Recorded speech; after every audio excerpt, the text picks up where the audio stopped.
Alrighty guys, welcome back to another one. In today's breakdown video, we're going to do a Remington game load. This one is 16 gauge, 2 3/4 inch, 1200 FPS, 1 ounce of 7.5 shot. Now, this is both mine and Josh's, well, one of our favorite 16 gauge shells that are currently on the market. These are awesome. The only downside is the shell is not actually 2 3/4 inches. It is 2 11/16 or right above 2 5/8. So yeah, these are a little bit shorter shell than a 2 3/4. Let me find one, I'll show you, hold on. There you go. This is a Remington Nitro 27 target load, and here is the 16 gauge in question. You can see it is actually shorter.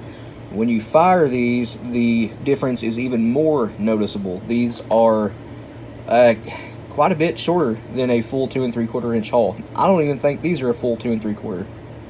But anyway, the box is, well, I'll be honest, this box is kind of boring. It's so simple that it's just boring. It does have a dove on it. The blue sky is kind of faded. I wouldn't even call that a sky, it's just a blue backdrop. I'm pretty sure this is photoshopped on.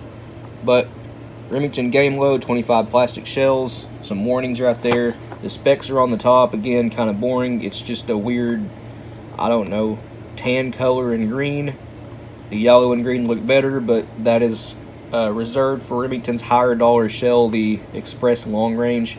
This side of the box is just a bunch of safeties. If you want to read anything, just pause it.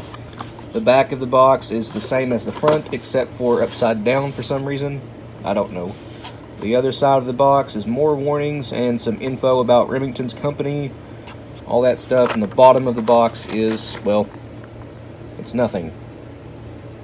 So, like I was saying, a pretty bland box. That being said, these are really good shells. They pattern amazingly well, even through a mod choke. These do really well, and that is due to what wad is in here. We have fired a ton of these, so I do know what wad is in this, but we'll see that in just a moment. The shell looks like this. We have a medium brass hot. It is, again, brass plated steel with a Remington primer. That's all fairly standard. A black hull, which you see with Remington's, most of their steel shot anyway, the cheaper steel shot, and their game loads. The crimp on these, they all look like this. It is kind of flat and not very deep set, and it is kind of octagon shaped on top. Now that's not Remington's fault. These hulls in particular, just these 16 gauge here, the plastic they have the thickest plastic of any hull I've ever seen. This is a straight wall shell. I usually talk about this later in the video, but I am focusing in on the crimp, explaining why it is the way it is. These are a straight wall shell, but they have the internal diameter all the way down of a tapered hull. So we end up with really, really thick hull walls. Yeah, the plastic on this is incredibly thick, but they are dang near impossible to crush when you're reloading them. That makes them very good. Downside is, once again, they are short. All that means is the reload all does have problems crimping these unless you trim off 1/8 or 1/4 inch of the final crimp tube. Otherwise, you're not going to have enough downwards throw to be able to close the crimp like it should be. The writing on it is kind of hard to see. 2 3/4 inch, 70 millimeter, 2.5 dram, I believe is what it says. 1 ounce, 7.5 shot, and then just Remington. So, not really much to say about the box or the hull. Let's open it up. So another reason why we like these so much is because they have actually 1 1/16 ounce of shot, not 1 ounce. They do give you more, and the shot in these is actually really good. It is completely uniform, no mismatched sizes, no deformities, all nice and round, and it is a little bit hard lead. It's not soft lead. So here's a better view of it. You can see it's all the same size, nice 7.5 shot. Again, it is not soft lead, but it's also not really hard either. You can see no deformities, it's all nice and round. This is actually some really good shot. We have 17.4 of whatever this may be.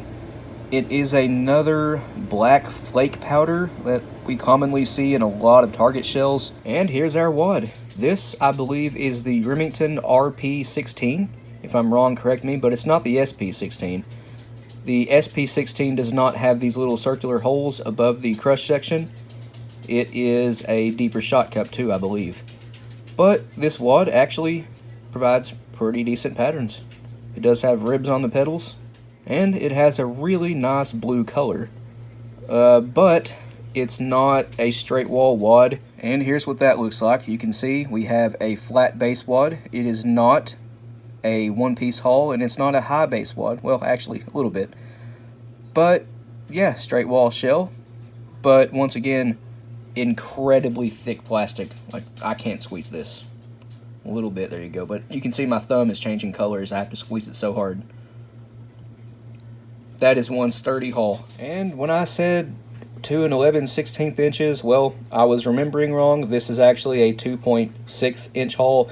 I'm sure with the crimp, well, with the shell never crimped like a new hull, this would be right at 2 5/8 inches. So these are safe to shoot in older guns with short chambers. Not a 2.5 inch chamber, obviously, but 2 9/16. Yep, there you go. And here's what it looks like put back together. Reload all and a got B&2. You can see the crimp is much deeper set, completely even across the top, and it is round, no longer an octagon shape. This isn't perfect, but it's about as good as it's going to get. Again, these hulls are really hard to crimp, but it does look pretty good, a lot better than it did out of the box.